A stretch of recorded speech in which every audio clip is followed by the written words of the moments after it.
Hello what's up buddies, welcome to our channel. आज हम पढ़ेंगे class chapter 16 introduction to graph worksheet 2 से started. Question 1 है fill in the blanks. A dash in the dash quadrant both the coordinates are positive. देखो अभी हमने पढ़ा था कि अगर हम कोऑर्डिनेट्स ड्रॉ करते हैं तो कौन सा कोऑर्डिनेट है जिसमें दोनों पॉजिटिव होते हैं, मतलब एक्स और वाई दोनों पॉजिटिव होते हैं फर्स्ट क्वाड्रेंट में। तो इसका आंसर क्या होगा? First quadrant. ठीक है। अब a dash represent both the side of the x axis. हमें कह रहा है ऐसी कौन सी चीज़ है जो एक्स एक्सिस के बोथ साइड को रिप्रेजेंट करती है। तो हमने यार इतने दिन से हम क्या पढ़ते आ रहे हैं, नंबर लाइन, जिसमें इधर जीरो होता है, इधर पॉजिटिव एक्स एक्सिस होता है, इधर नेगेटिव एक्स एक्सिस। तो इसका आंसर क्या हो गया? Number line. और for a constant speed the distance time graph is a dash. देखो एक कांस्टेंट स्पीड के लिए हमारा जो ग्राफ होता है वो क्या होता है? लीनियर। ऐसा ग्राफ बनता है। तो linear graph 0.11 lies in dash quadrant. देखो ये positive, x positive y positive, दोनों पॉजिटिव कौन से एक्सिस में लाई करते हैं? फर्स्ट क्वाड्रेंट में, मतलब फर्स्ट क्वाड्रेंट। ठीक है। ई है dash is a common point for all the quadrants. देखो सारे क्वाड्रेंट्स कहाँ लाई करते हैं? ओरिजिन पे। ओरिजिन इसके पॉइंट कितने होते हैं? 0,0। तो यहाँ लिख सकते हो ओरिजिन। और ये अगर पॉइंट्स पूछता है इसके तो वो पॉइंट्स क्या होते हैं? 0,0। Match the following. एक मिनट पहले मैं आपको सही से पूरा मैचिंग विजिबल कर देता हूँ। ठीक है। अब देखो ये क्या है? 0,0 क्या होता है? अभी बताया मैंने। 0,0 क्या होता है? ओरिजिन। ठीक है। अब 0,5। अब ये भी पॉजिटिव है और ये भी पॉजिटिव, दोनों पॉजिटिव कौन से क्वाड्रेंट में होते हैं? फर्स्ट क्वाड्रेंट में। पर क्योंकि ये इसमें देखो इसमें क्या है? x0 है, तो ये कौन से पे हो सकता है? y एक्सिस पे। ठीक है। अब इसमें y0 है, देखो रहे हो y0 है, तो y0 कौन से एक्सिस पे होता है? x एक्सिस पे। अब ये दोनों नेगेटिव है, ये भी नेगेटिव है, ये भी नेगेटिव, तो ये कौन से क्वाड्रेंट में होता है? थर्ड में। तो इसे थर्ड से जोड़ दो और ये लास्ट बच गया ये फोर्थ से। ठीक है। ये मैचिंग, ये हमारा आंसर। अब क्वेश्चन 3 है the cost of one gel pen is ₹10। Draw linear graph to represent the relation between cost and the number. हमें कह रहा है कि ये जो एक पेन है ना, इसकी कॉस्ट क्या है? ₹10। तो अब इसका एक लीनियर ग्राफ बना के दिखाओ, किसके बीच में? इसके कॉस्ट के बीच में और नंबर ऑफ पेन्स के बीच में। तो हम इसके लिए सबसे पहले एक टेबल बना देते हैं कॉस्ट ऑफ पेन और नंबर ऑफ पेन्स के हिसाब से। तो हम सबसे पहले एक पेन का कितना कॉस्ट है? ₹10। तो 2 पेन का कितना हो जाएगा? ₹20, 3 का 30, 4 का 40, ऐसे ही 5 का 50। अब हमें ना इसे ग्राफ पे प्लॉट करना है। तो सिंपली एक ग्राफ ले लो। ठीक है। एक ग्राफ ले लिया। अब इसमें हमें क्या करना है? आप इसे फर्दर करना चाहो तो 6 पे 60 ऐसे, मतलब आगे तक जा सकते हो। तो अब इसमें देखो हमें एक साइड कॉस्ट ऑफ पेन ले लिया, एक साइड नंबर ऑफ पेन्स। ठीक है। अब नंबर ऑफ पेन 1 है, 1 पे 10, तो नंबर ऑफ पेन 1 है तो कॉस्ट कितना है? 10। ऐसे ही 2 पे 20, 3 पे 30, 4 पे 40, देखो यहाँ लिखा है 4 पे 40, 5 पे 50, ऐसे ही 5 पेन्स पे 50, 6 पेन पे 60। तो देखो ये जो लाइन बन रही है, क्या ये मतलब ये जो ग्राफ बन रहा है, ये देखना हमेशा एक स्ट्रेट लाइन बनेगी। इसीलिए इस ग्राफ को क्या बोलते हैं हम? Linear graph. लीनियर ग्राफ मतलब ये मतलब अगर ये भी बढ़ रहा है तो ये भी बढ़ रहा है। ठीक है। वो भी सेम स्पीड से। तो अब हम क्या करेंगे? हम सिंपली एक स्केल लेंगे और इसे ज्वाइंट कर देंगे ओरिजिन के साथ। ओरिजिन मतलब ये 0 वाला। ठीक है। देखो ये सारे ओरिजिन से ज्वाइंट हो रहा है, तो ये ग्राफ हमारा आंसर हो गया। ठीक है। अब क्वेश्चन 4 है a rickshaw travels at speed of 5 kilometre per hour. Draw linear graph. देखो लीनियर ग्राफ ड्रॉ करने के लिए बोल रहा है और हमें स्पीड देगा 5 किलोमीटर पर आवर, और ये हमें फाइंड करना है, find the distance it will cover in 8 hour. 8 hour में इसने कितना डिस्टेंस कवर किया, हमें ये बताना है, मतलब इसका ग्राफ बनाना है। ठीक है। तो देखो इसके लिए हमने क्या कर लिया? डिस्टेंस कवर्ड इन किलोमीटर और टाइम का ग्राफ बना लिया। तो 5 किलोमीटर पर आवर की स्पीड से चल रहा है, यानी कि 1 घंटे में कितना किलोमीटर कवर कर रहा है? 5 किलोमीटर। तो 1 आवर में 5 किलोमीटर। 2 घंटे में कितने कर लेगा? 10। 3 में कितने कर लेगा? 15। 4 में 20, 5 में 25, 6 में 30, फिर 7 में 35 और 8 में 40। हमें तो 8 तक ही निकालना है। ठीक है। अब हम इसके लिए क्या करेंगे? एक ग्राफ लेंगे। ये ग्राफ ले लिया। ठीक है। अब इस ग्राफ में देखो नीचे क्या है? डिस्टेंस, और ऊपर क्या है? टाइम। तो ऐसे ही अब इधर क्या था? देखो 1 2 3 4 5 6 7 8, तो इधर ले लिया 1 2 3 4 5 6 7 8। और इधर कितना था? 5 10 15 20 25 30, तो वो इधर ले लिया 5 10 15 20 25 30। तो सिंपली देखो 1 पे 5 है, 2 पे 10 है, तो ऐसे ही 1 पे देखो 1 पे 5, 2 पे 10, 3 पे 15, 4 पे 20, 5 पे 25। देखो यहाँ आ रहा है एक्चुअल में 5 पे 25, 6 पे 30, तो 6 पे 30, ऐसे ही 7 पे 35, 8 पे 40, ठीक है, हमें 8 तक ही निकालना है। तो हमने क्या किया, देखो ये सारे डॉट्स लगा दिए। अब क्या करना है, हमें स्केल लेना है और इसे इन सारे लाइंस को ज्वाइंट कर देना है। तो देखना ये हमेशा ओरिजिन से पास करेगा। ये क्या होता है 0,0। ठीक है, ये हमारा ग्राफ हो गया, ये हमारा आंसर।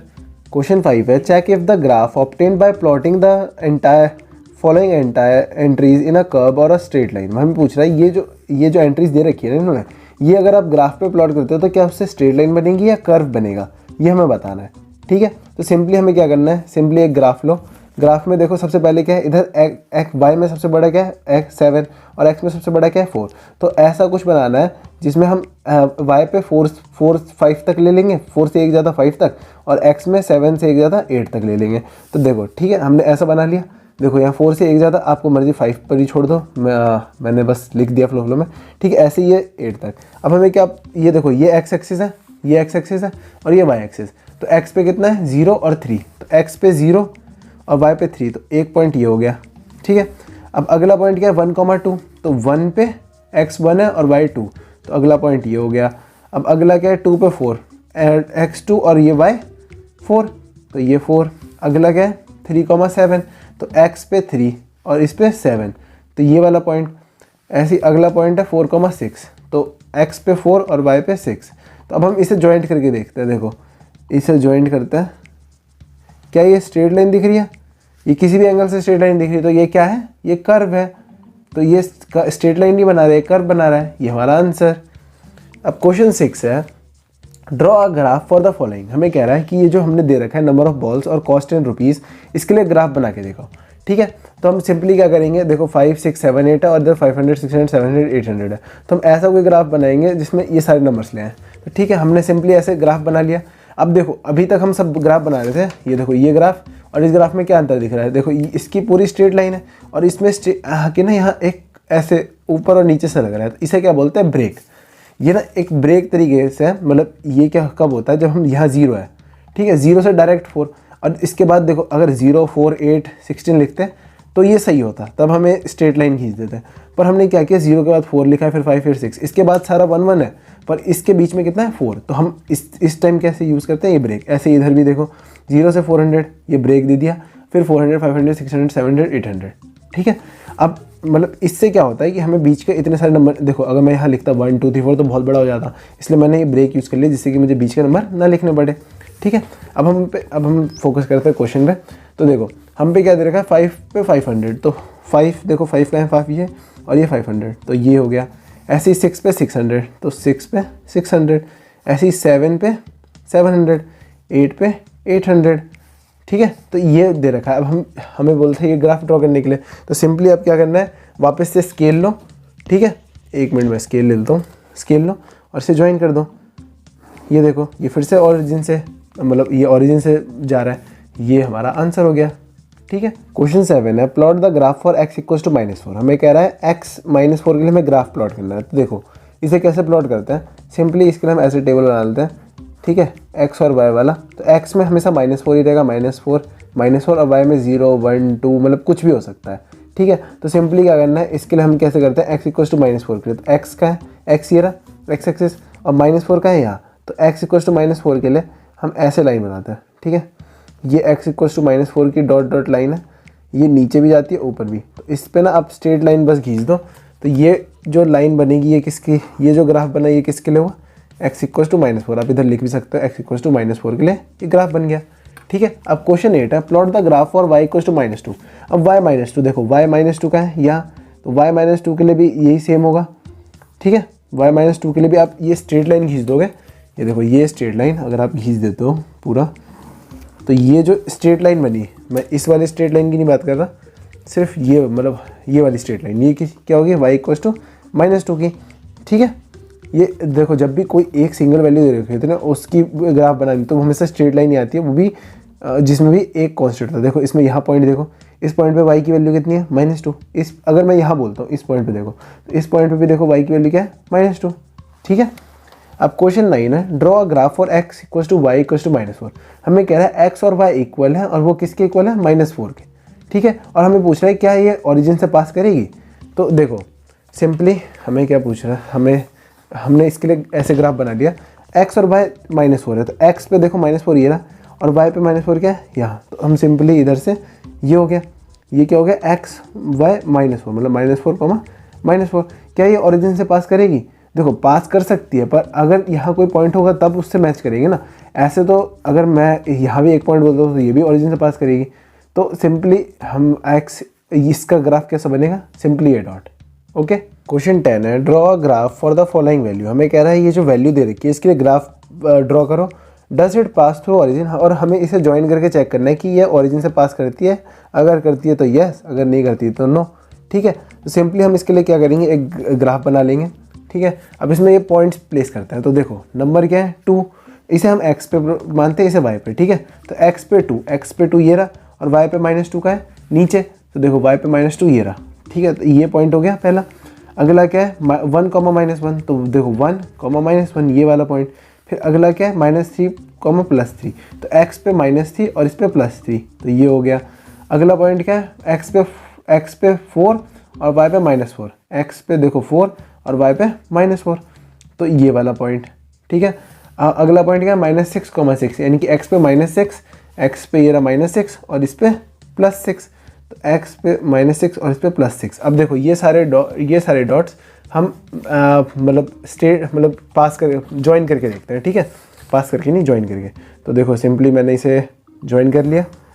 ठीक है, अब देखो इसे ज्वाइन करने पे क्या ये ओरिजिन से पास कर रहा है? यस, तो इसका आंसर क्या हो गया, yes it's pass from origin. देखो ये रहा ओरिजिन, यहाँ से पास कर रहा है ये।